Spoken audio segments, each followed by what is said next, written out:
భవిష్యత్ తరాన్ని దృష్టిలో పెట్టుకుని అమృత్ 2.0 పథకాన్ని రూపొందించామని మెదక్ ఎంపీ రఘునందన్ రావు తెలిపారు.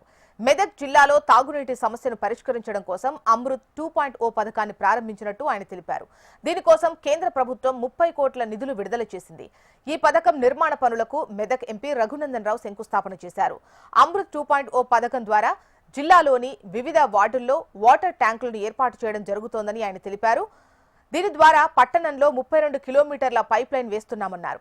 ఇటీవల కురిసిన భారీ వర్షాలకు సబ్స్టేషన్ మునిగిపోయిందని, దీంతో జిల్లాలో విద్యుత్ సరఫరా నిలిపివేయడం జరిగిందన్నారు. సబ్స్టేషన్ కోసం నిధులు మంజూరు అవడంలో త్వరలో నిర్మాణ పనులు మొదలవుతాయని ఆయన వెల్లడించారు.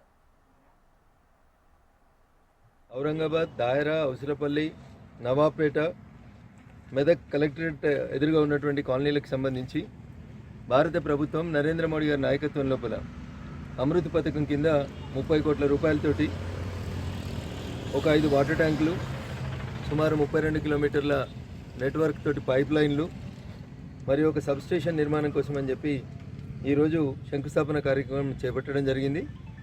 రాష్ట్ర ప్రభుత్వం మాట 34%, మిగతా నిధులు కేంద్ర ప్రభుత్వం నిధులతో కలిపి సుమారు 30 కోట్లతోటి ఈ పనులను ప్రారంభిస్తూ ఉన్నాం.